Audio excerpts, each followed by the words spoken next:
All right. Good morning, good afternoon, good evening to you, wherever you are in this beautiful world. Welcome to our Inner Circle Live pre-New York session. I'm your host, Ryan Carthage, joined by my awesome partner, Mr. Benny Allen. Hope everybody is doing well today. Let's get to it. As always, let's turn off all distractions, grab a pen and paper, let's take lots of notes, and let's make sure that we participate and engage, all right? So dive into the fundamentals. Not a ton happening. Got a few things on the horizon for the Bank of Japan, and then we'll dive into the charts. And this morning we'll start with pairs that you guys have your eyes on that you want me to take a look at, and then we'll dive into the rest. All right. So if you can hear me, okay, drop me one in the chat. Beautiful. All right, appreciate you. Let's get to it. Benny, good morning, bro. Good morning, Ryan. Good morning, everybody. How you doing today, sir? I am doing well, man. Doing well. How about yourself? Hey, man, I'm here, man. Doing pretty good. Yes, So sir. Yes, it's sir. Yes, always a sir. good day when you wake up. Yes, sir. Good day to be on the top side. That's it. Anything top of mind for you this morning, bro?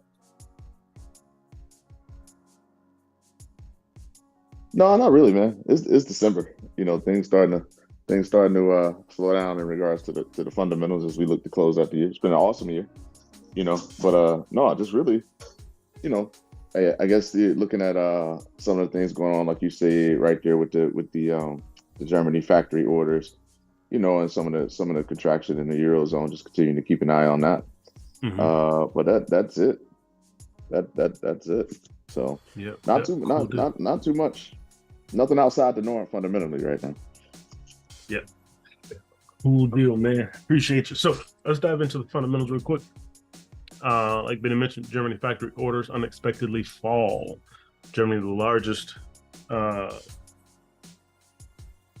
member in the Eurozone. Factory orders in Germany declined 3.7% in October, following an upwardly revised 0.7% rise in September, and compared to a forecast of 0.2% gain, and a sign that the industrial sector remains fragile. The biggest drag came from orders from machinery and equipment. Foreign orders sank by 7.6%. All right, so definitely got some shifts in the Eurozone. Right, got some shifts in the Eurozone. Retail sales rise less than expected out of the Eurozone. Right, increased 0.1% month over month in October, breaking the 4-month streak of declines or segment growth, and falling short of market expectation of a 0.2% rise. Consumer demand remained subdued due to persistent high inflation and elevated borrowing costs. Notably, sales of food, drinks, and tobacco fell by 1.1%, the largest drop since March, while sales of automotive fuel dipped 0.8%, slipping back into contraction territory. Meanwhile, sales of non-food products grew by 0.8%, rebounding from a 2-month decline, with oil trade also surging by 2.2%. Among the bloc's largest economies, trade increased by 1.1% in Germany, by 2.4% in the Netherlands, but declined by 1% in France, 0.4% in Spain. So definitely got some shifts happening, right? Shifts happening in the Eurozone. Australia GDP, weakest in a year, right? Australian economy advanced 0.2% quarter over quarter in Q3 of 2023, below the market forecast, and easing from a 0.4% growth in Q2, the softest pace of expansion since Q3 of 2022, as fixed investments grew less, household consumption stalled, and net trade contributed negatively, right? So GDP slowing in Australia. Oil, Brent crude futures fell below $77 a barrel on Wednesday, the lowest level in 5 months, as surging U.S. crude exports raised worries about increasing global supply. And as traders continue to doubt the impact of the OPEC cuts on the market, data show the U.S. crude exports are nearing a record 6 million barrels a day, with flows to Europe and Asia showing a steady increase. Last week, OPEC Plus members, including Saudi Arabia, UAE, Kuwait, announced additional cuts of 2.2 million barrels per day, but more than 1.3 million barrels per day were extensions of the voluntary cuts by Saudi Arabia and Russia. Meanwhile, Russia Deputy Prime Minister Alexander Novak said that OPEC stands ready to deepen oil production cuts in the first quarter of 2024 to eliminate speculation and volatility if existing actions to reduce output were not enough. All right, so we'll watch that narrative on oil as things continue to move forward there. All right, and then I'm going to get some updates to you guys on all of these pieces, but then we have Bank of Japan deputy governor highlights benefits of ending ultra easing policy, right? So in a meeting, deputy governor, a lot of ads here, said an exit from the ultra loose monetary policy, if done properly, will reap benefits for the economy, signaling that an end to a decade of super low interest rates may be nearing, right? He's then went back, I won't read the whole article, but went back and said, hey, we're not there yet, but he mapped out a plan that if the Bank of Japan does it, follows the plan, it could be beneficial to all parties involved, right? So starting to discuss more about coming out of this ultra loose monetary policy, right? So we're starting to see some things move, still giving a mixed signal. However, you're starting to see more of the conversation come out, right? So as we get closer to the end of the year and as we move through that first quarter, we'll start to see things pick up quite a bit. All right. So over to the calendar. Right, here's the update on all those numbers that we just went over. Yesterday, we also had ISM services PMI for the dollar came in above expectation, right? JOLTS job openings, however, came in below, all right? So less job openings than expected. And there's that quarter over quarter for the Australian dollar. Then today we have the ADP non-farm employment change, precursor to Friday. And we also have Bank of Canada rate statement, right? And the IV PMI coming out of Canada as well. So these are the things that we got our eyes on today. I didn't get a chance to read the notes on Governor Bailey's speech, but that's where we sit right now from a fundamental perspective. That's what we're looking at for today. Any questions, feedback, or any other articles that you guys saw from a fundamental perspective? No, sir. Well, all right. Cool deal. So let me thing happen here.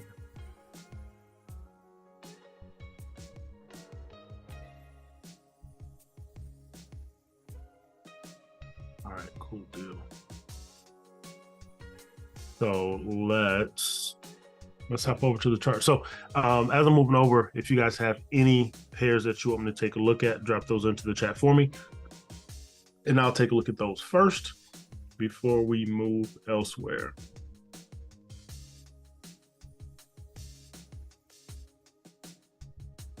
Dollar CAD. Got it. That's where we'll start, Reese.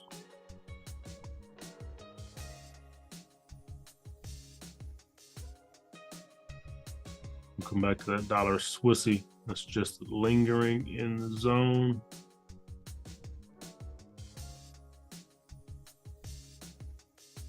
Dollar CAD, right? This was the move that we talked about.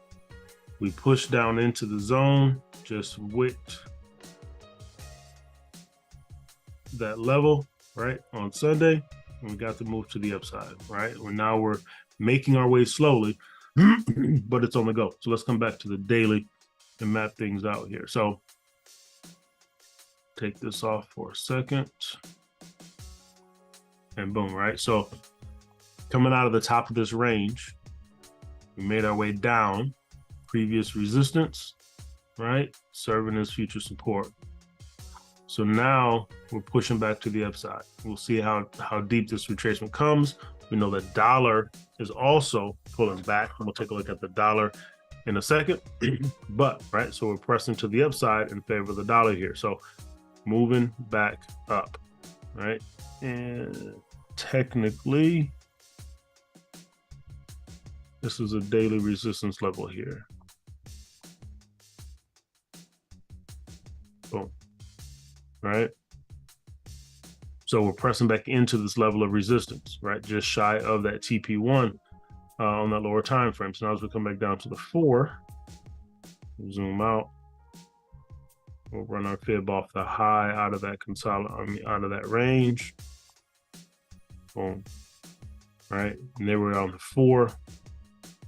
There's the 80-20 scenario, just with that 118 level, and then we pushed. Okay. So now stalling out a bit, and we'll see what happens. We got that rate statement from the Bank of Canada today. So if you're in this, manage that trade, right? So we'll see what happens and how that, where that rate comes in at, right? So that's going to be likely the catalyst on this one to move it in one direction or the other. So as we come back down to the 1 hour now, we run that fib off the high again.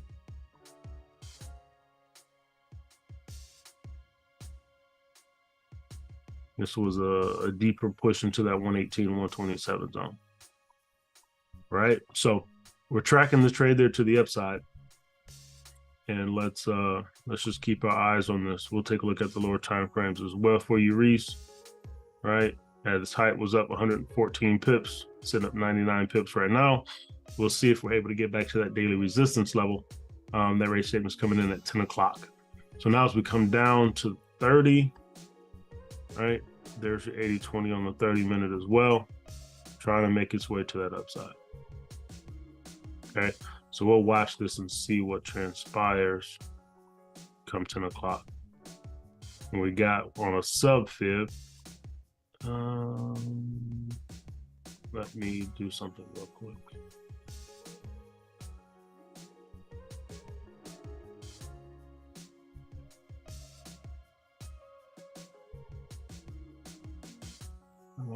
One second, everybody. I'm gonna get this other fib off.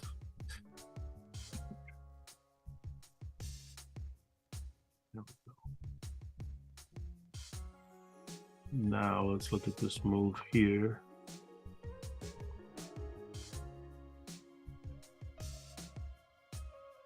Yep, that D extension was hit. So we're waiting on a reset here on that sub fib, but overall we got this 80-20 to the upside. We'll see if we're able to make it higher before that 10 o'clock hour. All right, so we'll see what happens as we move into and get close to the rate statement. Yeah, I feel you on that, Reese. I feel you on that. Like I said, I think that rate statement is going to be the catalyst for us in one direction or the other. So like I said, if you're in this to the upside, definitely manage that trade, move your stops into profit, take some off the table even potentially, right? Just to protect your profit there as that price moves. Like I said, we'll see if we're able to get to this daily resistance level before that rate statement comes out. If we do get this high price, then we could then see price fall off. So we'll watch and see what happens there. Any questions? On the sub fib, that D extension was hit there. This fib is no longer highlighted there. Oh, no, I'm wrong on that. My bad. I missed that there. My apologies. On this sub fib, it did not hit the D extension. I missed that there. So this 80-20 on the sub fib is still in play. I apologize there. There's that. Okay. So we could see this move first. I see what you're saying, Reese. Oh, there you go. We'll see what happens here. Just missed that 382.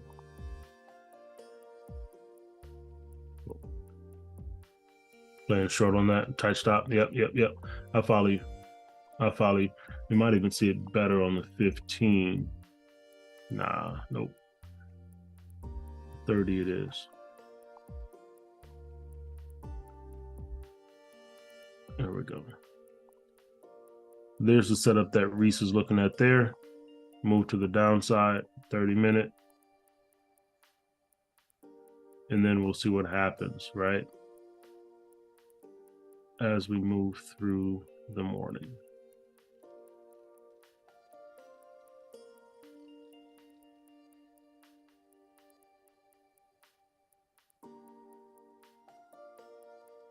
All right. Questions on the dollar CAD?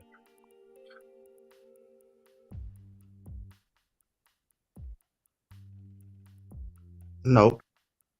Nope. I know Dr. Reese, appreciate you bringing that up. All right, cool deal.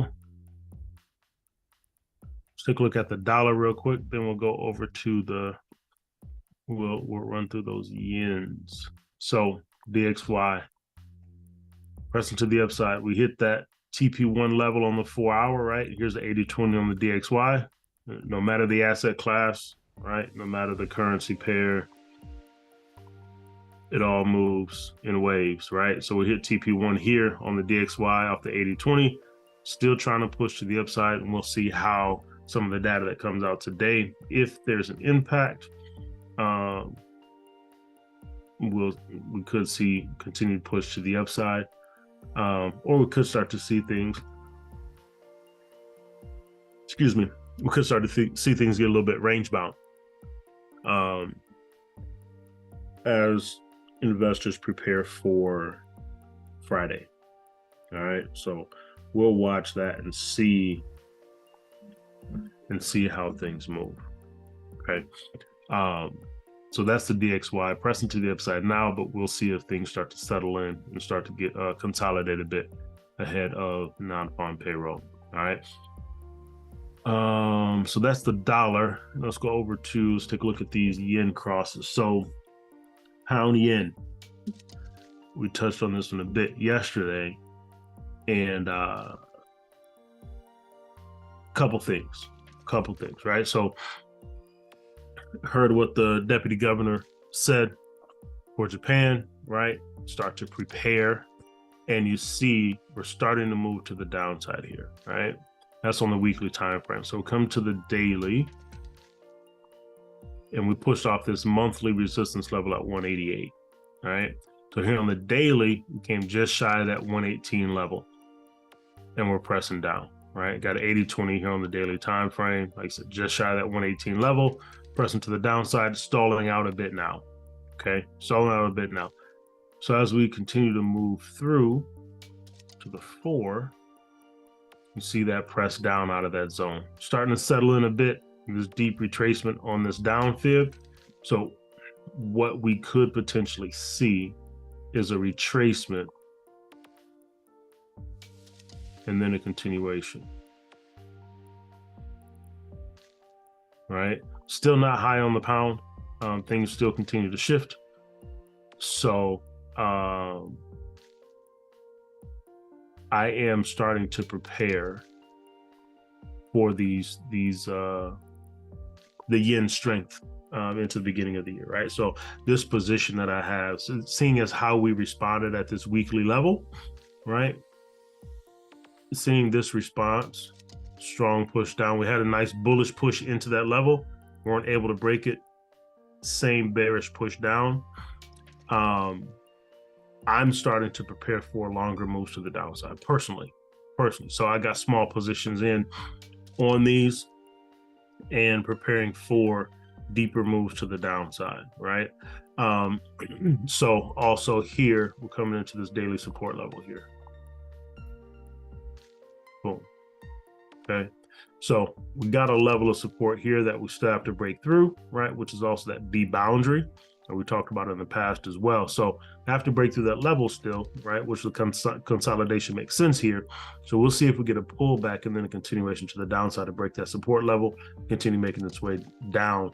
176,239 is the next level that I have my eyes on once we break this 184,474 level. All right. So that's the daily. That's the 4 hour. Right, so we come down to the 1, and coming out of that high, right, 80-20 to the downside, right? So, excuse me, this is the 1 hour move that I'm in to the downside, right? And we could, like I said, see a pullback and a continuation here, right? Similar to this move here, right? Move down, pull back. So that's what I'm looking for there. That's that level of daily support that we'll have to break through. That 1 hour 382 is at 183,965. So still got some motion to the downside to go there. As we come down to the lower time frames, let's see. All right, there was an 80-20 on the 15 also coming out of that zone. All right, boom, breakdown. Hold on. Let me bring this. I'm going to clear this off. My levels aren't showing up on there. So we'll bring this down. There we go. So now we'll run a fib off the high here.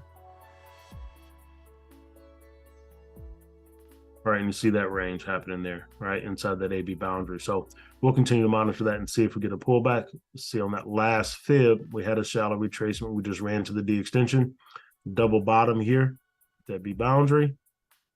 And now we're trying to pull back. So we could see a deeper retracement here, right, that we didn't see previously. So we'll see if we get another push to the upside, higher price, and then opportunity to get back short. Okay. But overall, I'm looking at this thing to the downside and starting to prepare for a longer sustained move over the coming months. Right. So that's the pound yen. Questions on this one?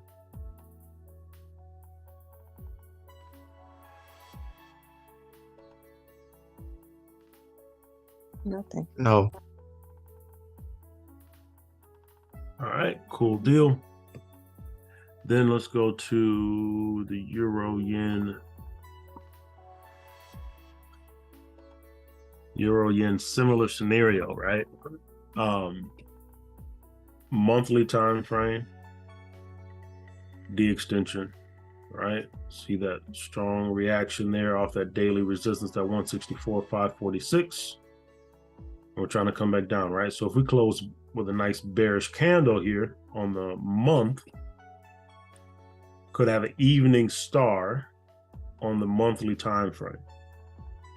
That'll be powerful if that occurs, right? So that means more downward pressure on this euro yen. So we come to the weekly time frame, 80-20 scenario. Decision, indecision, decision, down. Out of the 118 and 127 zone on the weekly time frame. So D extension on the monthly, 80-20 on the weekly, 80-20 on the daily, coming out of that zone, right? So we're coming back into a key level of support here, right? B boundary, right? This zone. So we're starting to get some stalling to happen here, right? Strong bearish move to the downside. So could we get a high price, then get back short? Right? So that's what I'm looking for in the lower time frame, is a retracement, because this is a strong move, right? Strong move to the downside. Looking at 500 pips to the downside there off of out of that 80-20 zone, right? So with no retracement there, right? So it makes sense for price to pull back in that wave sequence, right? So that's 80-20 on the daily. Here's that move on the 4 that we originally played, right? That got us into that daily and that weekly 80-20. Boom. right? So 500 pips, TP1 achieved, right? TP1 achieved. Now, let's see if we get a pullback.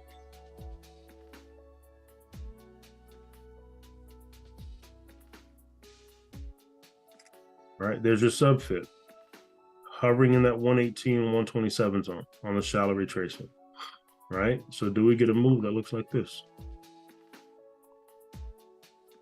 Retest previous support levels, take back some of that strong bearish action, and then get that continuation down.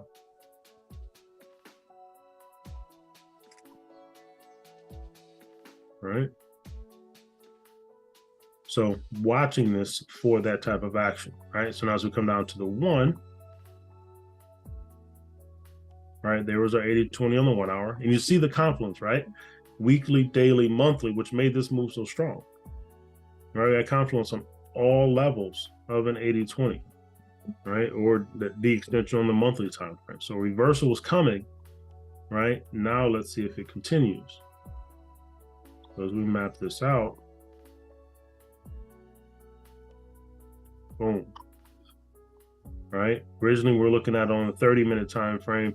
That didn't happen, but now we're lingering here on the 4-hour subfib and 1 hour, right? 118 and 127 zone. Didn't get to the D extension. We do have this daily support at 157.699, right? Do we get this retracement before hitting that D extension? This is what I'm watching here.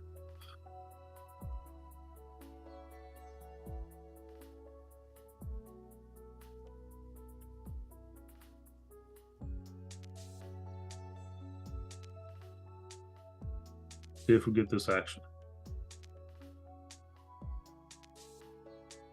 Right? And this will give opportunities for those that may not be in this move yet, right? A high price, and see if the rules get met to get back short.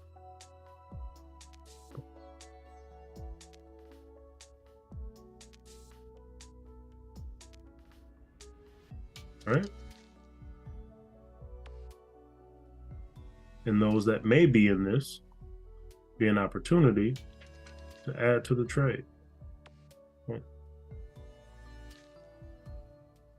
Like so. All right, now we know we got tons of weakness coming out of the Eurozone, right? So you want to wait for your additional confirmations on this. That's not what I want. You want to wait for your additional confirmations on this, right? Because there is a chance that we don't get a pullback. 123. There's a chance that we don't get a pullback, just from a fundamental perspective, right? What's happening fundamentally with the euro. We saw the data coming out of Germany, right? So you want to make sure that you add those additional confirmations in 165, 209. Add those additional confirmations in just to confirm the trade for you, because we know from a fundamental perspective, the euro is bearish, right? We saw that from the data that we just looked at. So there we are. So you can add the cloud on, boom, right? You see we're still hovering below the cloud, still bearish ahead, or you can run your trend line. And then just wait and be patient. And as long as it stays below, let it stay below.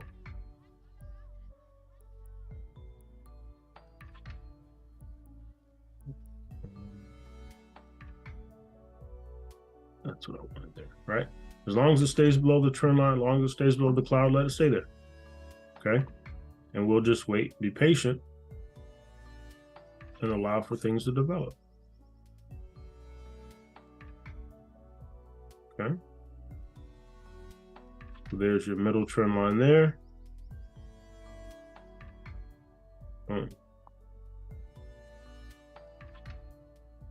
There is your inner trend line there. And we just continue to slide, right? So if price consolidates through that trend line, then we'll just adjust, right? Only time that we adjust the trend line is when there's consolidation, right? It's the only caveat to the trend line. When there's consolidation, we adjust it to the outermost point.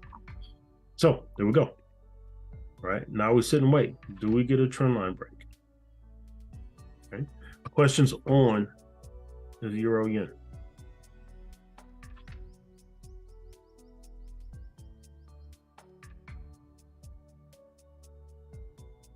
No.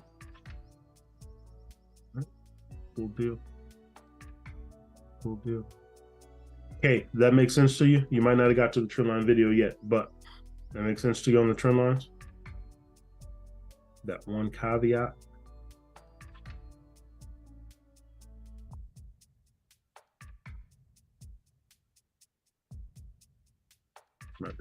Cool deal. All right, so that's the euro yen.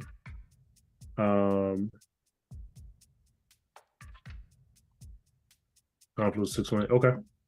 Okay, for sure. Right. This was the original move here, right? Off the 30-minute time frame that we looked at over the weekend. Continue to move down, hit the D extension, right? So that was a lost force there. But I feel you, Jeremy, right? So we'll just monitor that now off that.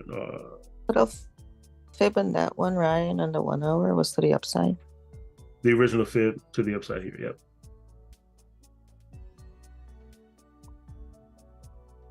Started that one right here.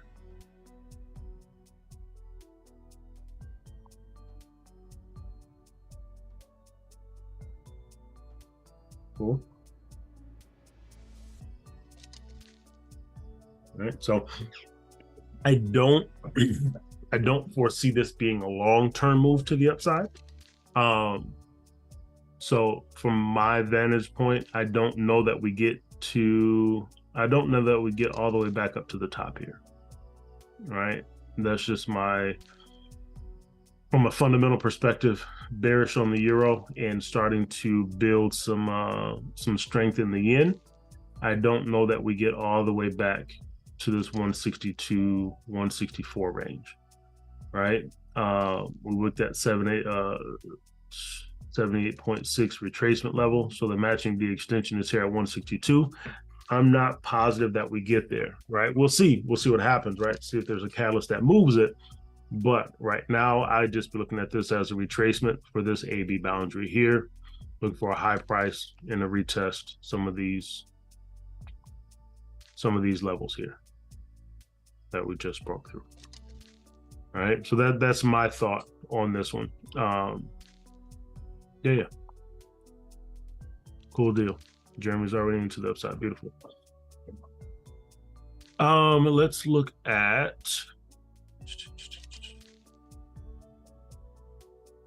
this Aussie yen real quick. So this was a move that we talked about yesterday morning. Right? Joy brought it up. Boom. Push into that 118, 127 zone. Got to push out, right? Pulling back, came just shy of that TP1. Pulling back now. See if we get price to come back and retest this previous resistance level there. And then make another move long. Get to TP1, potentially even TP2, back to that 97, 671 level. Okay. And that fib sequence looks like that. Right, so those are the sub fibs to the upside. Pull back, see if we get another push to the upside, and then we'll look for some more opportunities. It did, played out beautifully, right? And see if we get a high price to then get back short, right? Because we also got some bearish data coming in out of Australia as well, right? So that's what I'm looking for there. Okay. And overall on this one, we know that we've been kind of bouncing back and forth. We're at the top of the range. We're trying to make our way back down to the bottom. Not able to break out to get to the D extension off that capital fib, right? So I'm looking for more movement there, potentially to the downside. Okay. So that is the Aussie yen update on this pound Aussie that Reese gave to us yesterday morning. Also played out beautifully. Right, here was the 80-20 on the 1 hour. Shallow retracement push into that 118, 127 zone. Beautiful collapse just shy of TP2 on this 1 hour time frame. The TP1 hit that move, 113 pips to TP1 just yesterday, right? So come down to the 30-minute. This is where Reese posted it here. Boom. Right? Down to that 50% retracement level. Beautiful move down.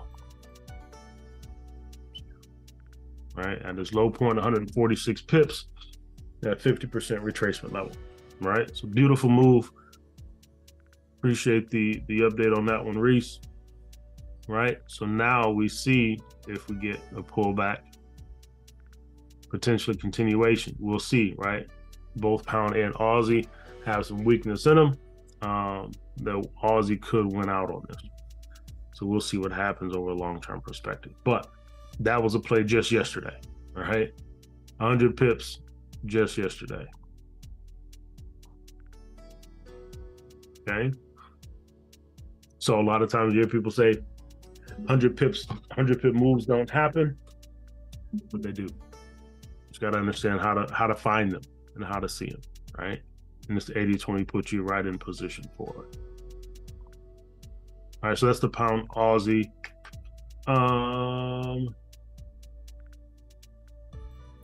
Euro NZD. This one's just lingering, right? So here on the 4 is where we're looking at this. Well, let's go back actually. Weekly, we came into this weekly support level, right? 175.050. We got some indecision, strong bearish action, got some indecision now. So it will make sense if we did get a retracement here. Okay, coming down to the daily, you see that support level that we ran into, right? We broke through a previous weekly support level here and daily support level. So it would make sense to pull back and retest that level, okay? Not yet able to break through this, so I'm watching this to see how it goes. This is like the 4th or 5th time we've been at this level, and there is potential for this level to get broken and us not get a pullback, but looking for the potential for it, which is here. All right, so we push down through the 118 and 127 zone. We got a double bottom trying to form here at that support level. If we get a retracement, right, it's a high price opportunity for us to get back short. Right, got that crown pattern off the weekly time frame. Right, so another 80-20 scenario where we're looking at on a euro pair. Right, we're looking at the potential of retracement, continuation. All right, so let's see what happens here. Last time we got it here was a nice strong move back to the upside, right, which created a lower high. Right, lower high. Now let's see if we get another lower high, then create a lower low. All right, so that's on the 4. I come down to the 1. You already got a 382 push there, right? But we're not able to break through this level here, right? You see the strong bullish move back to the upside, and we're pulling back now. So watching this one to see what happens, right? Watching this one to see what happens and see if we get that high price. Come back and retest this trend line. So that's one that also got my eyes on, waiting for some additional confirmation on that move to the upside because of the bearishness in the euro, right? And all the talk regarding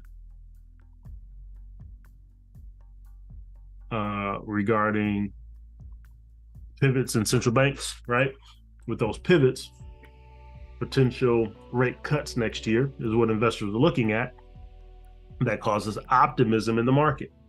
Optimism in the market means commodity currencies could get a boost. Riskier assets could get a boost because capital will likely start flowing back into those riskier assets, right? New Zealand dollar is a commodity currency, right? So that's another reason that this one could be a little bit iffy, right? So adding additional confirmation here, trend line break on this 1 hour time frame, right? Or cloud break, right? Not able to break through the cloud there, stayed below. right? And you see things are starting to get mixed ahead. So being patient here and allowing this one to develop, right? Off the 4 hour, it's a 500 pip move, a 426 pip move back to the TP1 level. So you got time, right? So allowing it to develop, right? Allowing those confirmations to be met. So this one could continue just to trickle down, right, into this wedge here, which would be okay too, right? And that'll give us an inflection point where ultimately price will have to make a decision. So continue to be patient here, right? Off this 80-20 on the 4. Wait to see if you get additional confirmation here, right? Trendline break, cloud break. Now, if we get a strong bearish break of that support level, that's confirmation too that this is going to continue moving to the downside, which is also okay, right? So that's where we sit on this Euro NZD. Okay, questions on this one?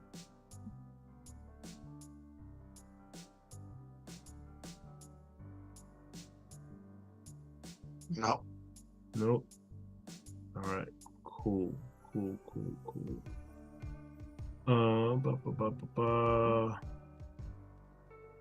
looked at let's take a look at Bitcoin real quick. So originally we're looking at Bitcoin to potentially give us a reversal here, right? Shallow retracement, price just accelerated through the zone, right? We pushed into another 118 127 zone here on the 4 hour time frame. Going to back up a bit to the daily though and look at it here, because right, as we continue to break through levels, we hit a D extension on the sub fib to the upside. We have this crown pattern that still hasn't played out yet, right? And price is pushing to this weekly resistance level, right? Which is also in line with this 382. Okay, so watching this one to see what happens at 47,977. We could continue this bullish move to the upside here, right? And not get a retracement. I wouldn't be surprised if we don't get a retracement and we head right to 47,977, right? I got my eyes on that level to see how the market responds. If we get a rejection out of that level, then I'm looking for a deeper pullback, right? If we break this level, then we could head higher, okay? But it's been a beautiful move to the upside, right? Let's see now, right? We're starting to escalate a bit, right? And we know Bitcoin can give us these impulsive moves without retracements, right? Impulsive move, no retracement. Impulsive move, could get some consolidation, then another push to the upside, right? And then we'll see what happens there. So that's what I'm looking at on this. So coming back down to the 4, right? We could still continue to move through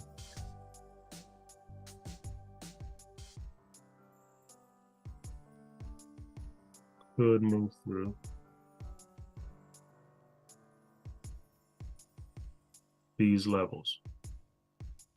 Where are we at here?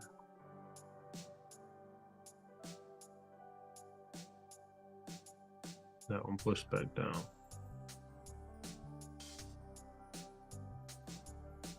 Yeah, okay. So coming here. That one got taken out too.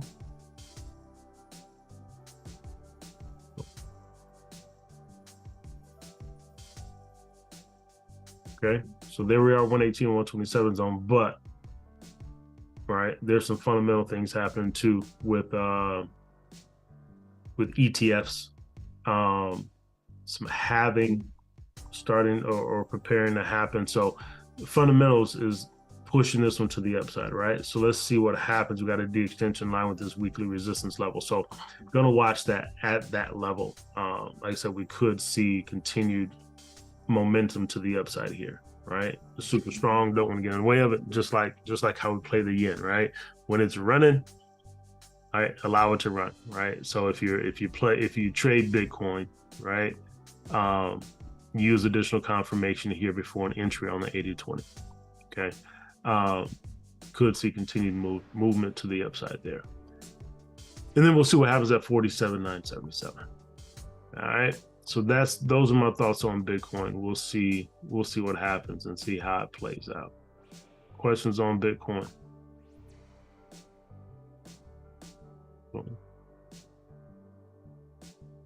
Nope. Cool deal.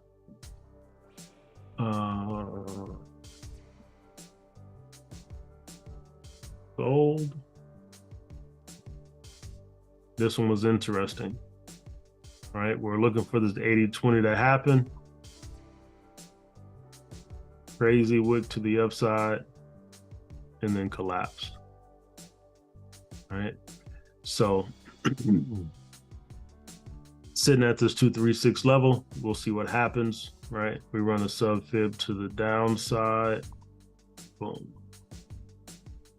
Right, so we got taken out here. Let me take a screenshot of this actually.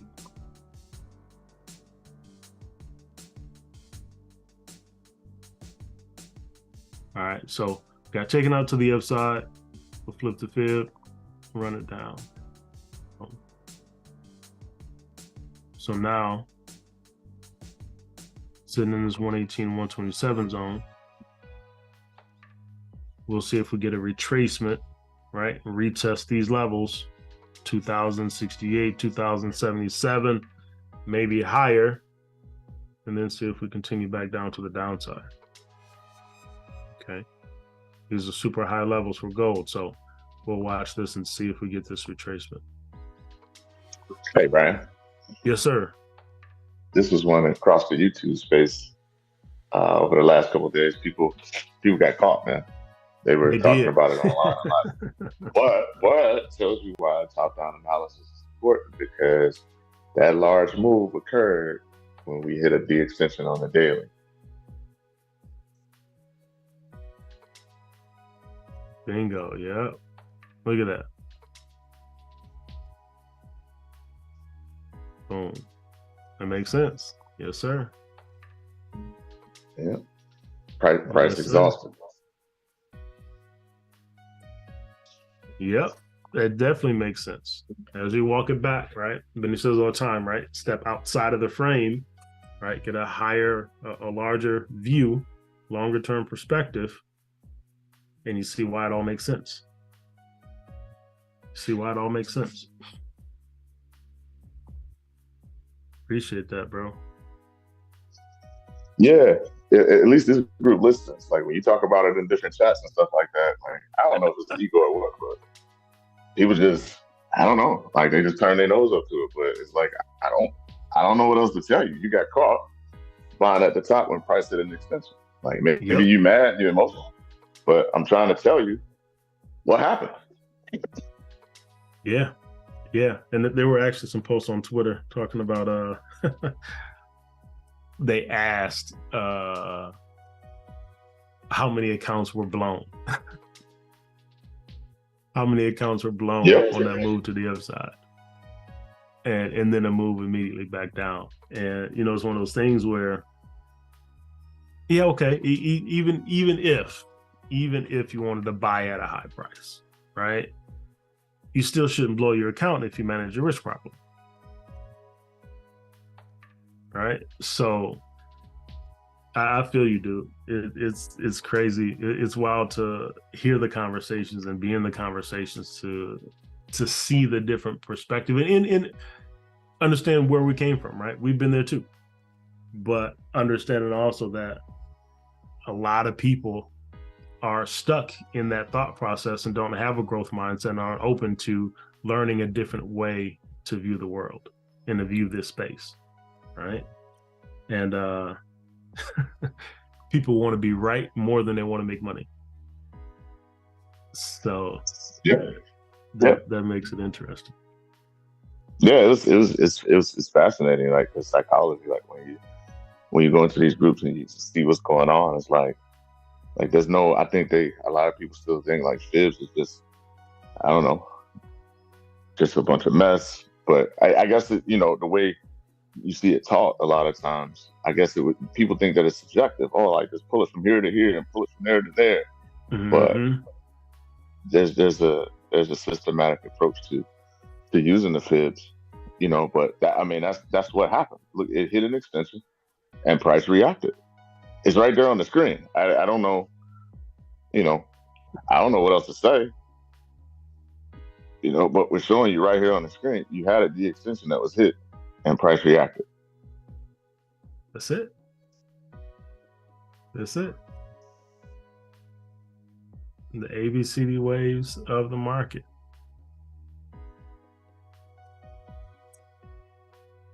That's what it is, folks.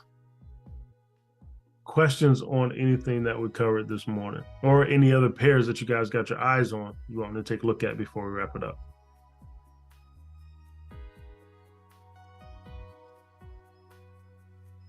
That is all I've got.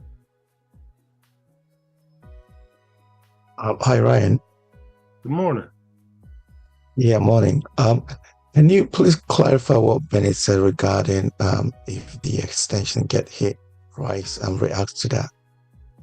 Oh yeah, so and we can go back through examples where you have a higher time frame. So like we're looking at this on the lower time frame, right? We're looking at this fib.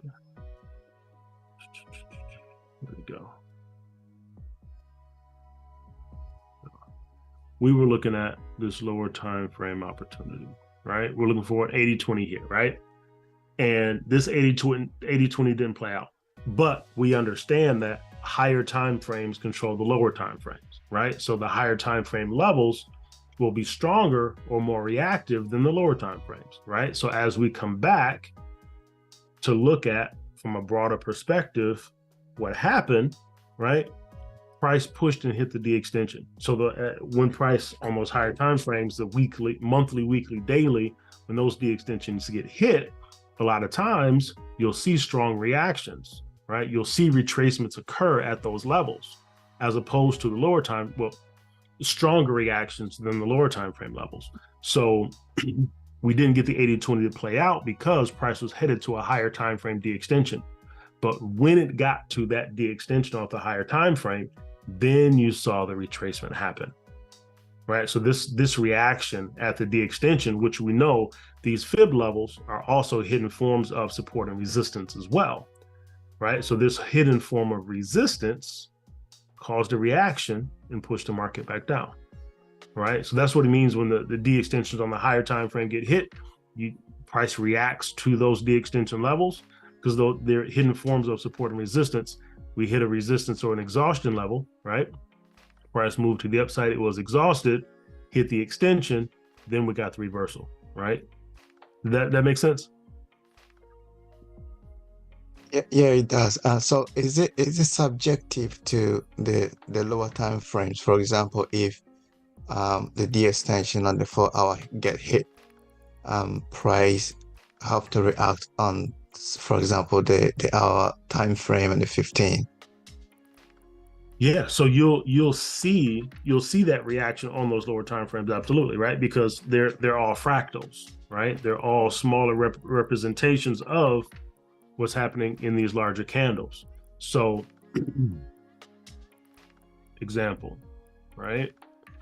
We just take this move here, right? These 1, 2, 3, 4, 5, 6, 7 candles are represented in a smaller fashion here, right? So all of these are just smaller representations of those larger moves on the higher time frame. This is all the individual pieces of data that make up that daily candle, or those 7 daily candles, right? So each hour you're going to see price moving in that direction, right? So you'll see all of these smaller pieces happen that build out that daily candle, right? So if we put the daily encapsulation on, yeah.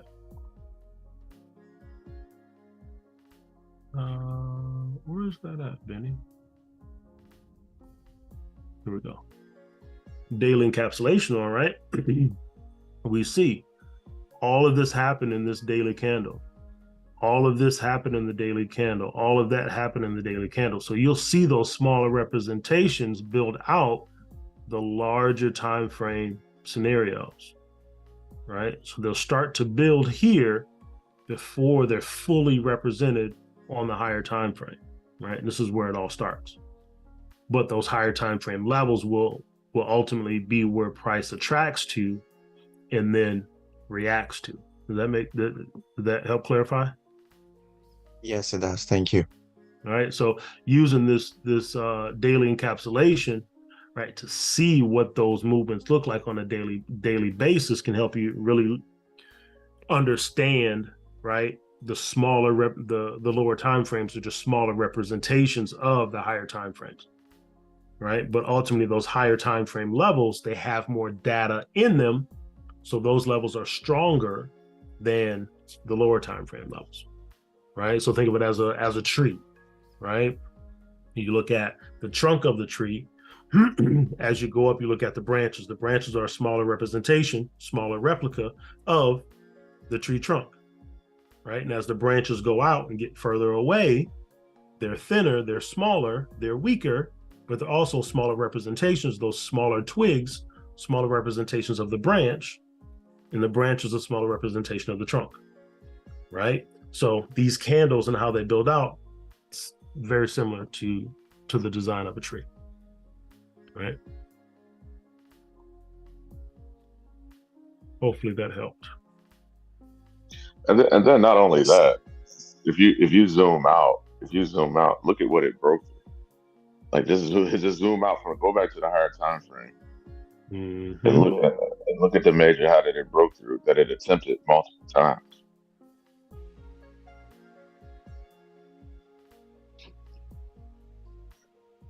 It's an all-time high level there. Right, that's an all-time high on gold.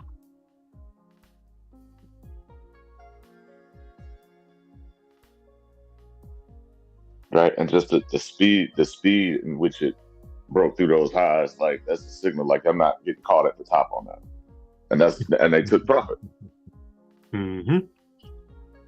Yep. Yep. Which it then makes sense, right? How do you explain it, Benny?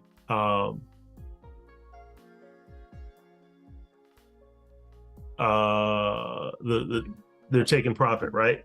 They push the buyers, right? The bulls push price to an extreme level that price has never been before, and they took some of their profit off the table, which then would cause this. But you could also have sellers sitting at this all-time high level, 1, 2, 3, 4, that are also looking to push price back down. So you have sellers coming in, but you also have buyers also with price at an all-time high. They made their money, right? They want to take some of their profit off the table, and then the sellers are able to then take over and push price back down, right? That's what ultimately creates these waves in the market, right?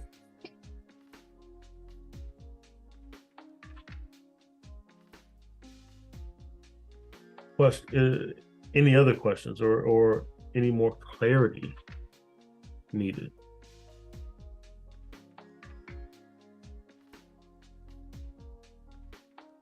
Oh man, they still doing maintenance on that thing, huh? Good luck with that, Joy. I know that's frustrating.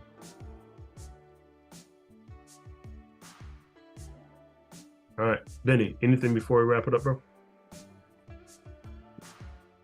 No, sir. Great session. All right, good people. We'll be back at it tomorrow, 6:30 a.m. Eastern Standard Time with my awesome partner, Mr. Benny Allen. Take a look to see what transpires through the day today. All right, see how this Canadian dollar rate statement plays out and see what happens in the market. All right. So until then, right, be patient, be diligent, manage your risk, manage your trade. We'll see you in the morning. Peace. you. You're welcome.